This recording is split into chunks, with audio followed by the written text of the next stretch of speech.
Terminé l'unité 5 avec Arthur et son nouvel ami, nous découvrons l'album de l'unité 6.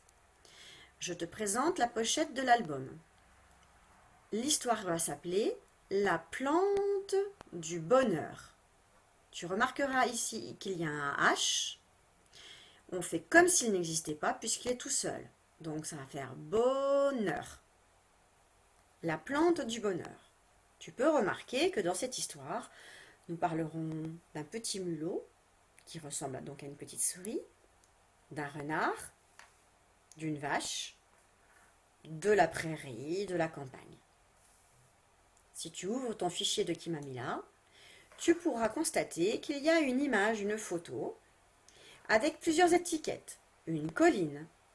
Une colline, c'est une montagne, mais qui est toute petite, qui ne monte pas très très haut. Un champ.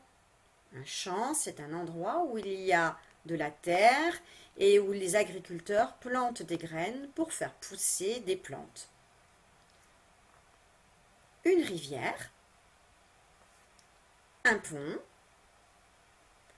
La rive. Donc la rive, en fait, c'est tout ce qui longe la rivière. Tout le côté de la rivière. On appelle ça une rive. Tu pourras regarder quand tu emmèneras le livre de la plante du bonheur qu'à la fin du livre, il y a deux petites planches. Je te les présente aujourd'hui. La première planche s'appelle l'eau, les plantes et la nature. Tu peux faire pause, papa, maman, papy, mamie peuvent te lire ce qui est écrit et te commenter les images. On te parle surtout des agriculteurs, des paysans qui sèment des graines pour pouvoir récolter des fruits, des légumes. Et on te parle du fait qu'il faut de l'eau des fois pour arroser ces champs. Quand il pleut, c'est parfait, mais quand il ne pleut pas, eh bien, on a besoin d'arroser. Il y a pour cela des réserves d'eau qui permettent d'arroser les champs même quand il n'y a pas de pluie. La pluie peut tomber dans les nappes phréatiques ou dans des puits d'eau qui permettent de récupérer de l'eau et d'arroser les champs quand il fait très chaud. Dans l'histoire, tu verras qu'il y a plusieurs personnages.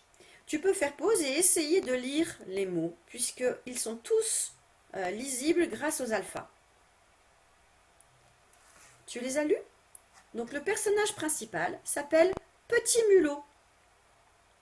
Ensuite, grand-mère, donc c'est la mamie de Petit Mulot, la vache, le renard, la chèvre,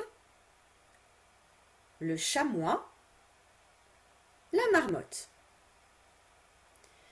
Maintenant, je vais te demander d'arrêter cette petite vidéo et tu vas aller écouter l'histoire.